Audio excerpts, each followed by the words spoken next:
Hai guys, aku Adelia Rafataita dari kelas 12 IPA 4 ingin menjelaskan materi bab 1 yang berjudul belajar dari teks berlatar sejarah.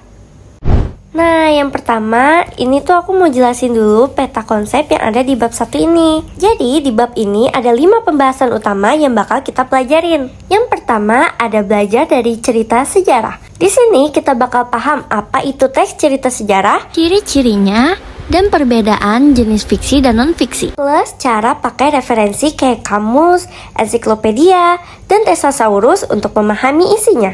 Yang kedua itu ada menelaah teks cerita sejarah. Kita bakal bedah struktur teksnya, mulai dari orientasi, urutan peristiwa, sampai reorientasi. Terus juga nanti aku bakal jelasin kaidah kebahasaannya, bedanya kata umum dan kata khusus, dan sama cara ngecek validitas informasinya.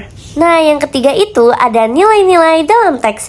Menganalisis nilai-nilai kehidupan yang ada di dalam cerita, kayak nilai moral, sosial, budaya, sama nasionalisme. Terus yang keempat itu ada menulis narasi dan deskripsi.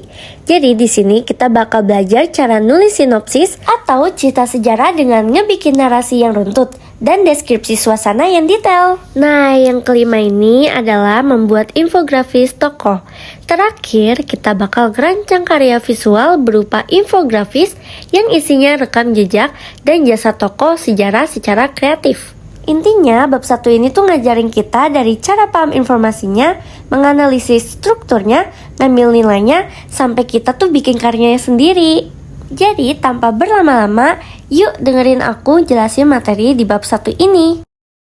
Nah, kita belajar dulu nih dari subbab A atau subbab 1, mengenal teks cerita sejarah. Jadi, apa sih itu teks sejarah? Teks sejarah adalah teks yang menceritakan atau menjelaskan peristiwa dan fakta masa lalu yang menjadi latar belakang terjadinya suatu peristiwa bersejarah. Ciri-ciri utamanya itu yang pertama, isinya berupa fakta. Yang kedua, teks disajikan secara kronologis atau urutan kejadian atau urutan peristiwa. Yang ketiga itu bentuk teksnya berupa cerita ulang. Yang keempat, struktur teksnya itu terdiri dari orientasi, urutan peristiwa, dan reorientasi. Nah, yang kelima itu menggunakan kata hubung atau konjungsi temporal.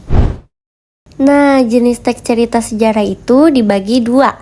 Yang pertama, ada teks cerita sejarah fiksi. Teks cerita sejarah fiksi itu adalah cerita sejarah yang tidak nyata dan imajinatif.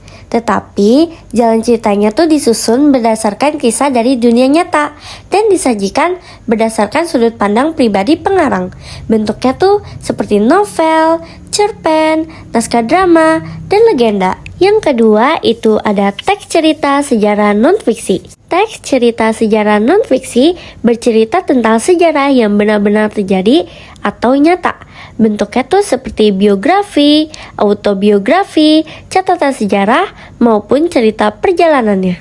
Next, kita bakal bahas tentang referensi untuk memahami cerita sejarah. Jadi, untuk memahami fakta atau istilah dalam cerita sejarah dapat memanfaatkan beberapa sumber referensi. Seperti yang pertama, itu ada kamus, buku yang mendeskripsikan makna kata atau ungkapan dan menjelaskan konteks pemakaiannya. Misalnya tuh KBBI Daring, Kamus Eka Bahasa, Dewi Bahasa, dan Kamus Bidang Ilmu. Yang kedua ada ensiklopedia, karya rujukan yang berisi tentang keterangan atau uraian tentang berbagai hal di bidang ilmu pengetahuan yang biasanya disusun menurut abjad atau tema. Yang ketiga itu ada tesaurus, buku yang memuat daftar kata atau ungkapan yang bertalian maknanya, seperti persamaan makna, terus perlawanan makna. Ada juga hubungan superordinat dan subordinat, atau hubungan antar bagian. Selanjutnya kita ke subbab B atau bab 2. Menelaah struktur dan kaidah kebahasaan.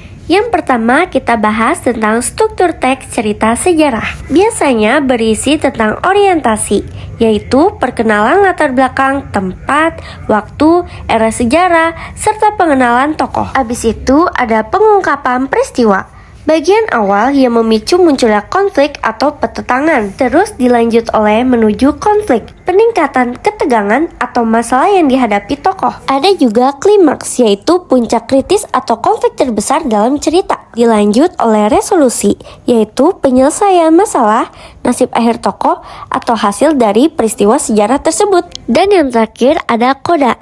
Ini tuh sifatnya opsional ya. Isinya tuh penutup berupa komentar, kesimpulan, atau pesan moral dari pengarang.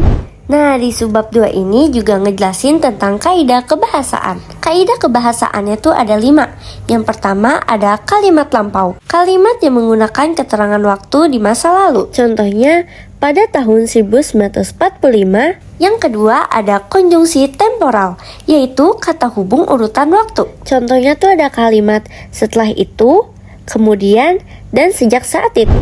Yang ketiga ada kata kerja material, yaitu menggambarkan tindakan fisik nyata.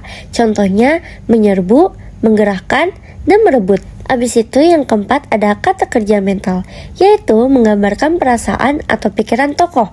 Contohnya menyetujui, mengkhawatirkan, dan menginginkan. Dan yang terakhir yaitu kalimat tidak langsung, yaitu kalimat yang menyampaikan kutipan atau tuturan tokoh lain. Contohnya, Bung Karno menyatakan bahwa. Nah, next kita bahas tentang kata umum dan kata khusus.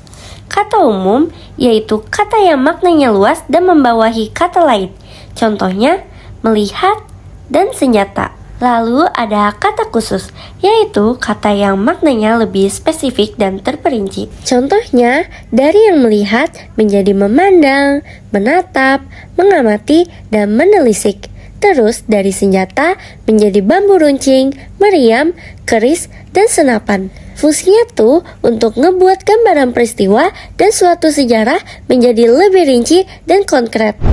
Next kita bakal bahas subbab C atau bab 3. Nilai-nilai dalam teks cerita sejarah. Nilai-nilainya itu ada nilai moral atau etika, yaitu ajaran tentang integritas, kebaikan, kejujuran, atau keteguhan sikap tokoh. Lalu ada nilai sosial, yaitu hubungan antar manusia, kepedulian, dan kebersamaan dalam masyarakat. Lalu ada nilai budaya, yaitu adat istiadat, tradisi, serta kearifan lokal yang melatar belakangi cerita. Dan yang terakhir ada nilai nasionalisme dan kepahlawanan, yaitu semangat cinta tanah air dan kesediaan berkorban demi bangsa.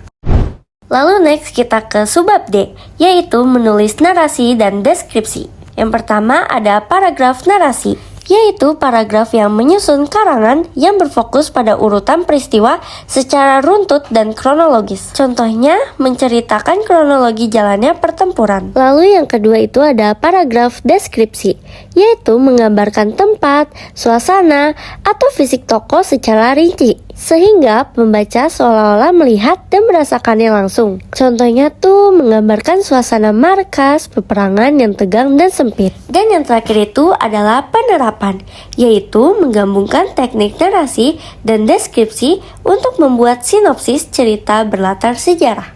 Nah, yang terakhir nih ada subbab E atau subbab 5. Membuat infografis tokoh. Yang pertama itu ada riset biografi, yaitu mengumpulkan data fakta, sejarah, dan rekam jejak perjuangan tokoh dari sumber terpercaya. Lalu yang kedua ada penyaring informasi, yaitu mengambil poin-poin yang paling penting. Lalu yang terakhir ada penyajian visual, yaitu menata teks ringkas bersama gambar atau foto tokoh, timeline peristiwa, dan warna yang menarik.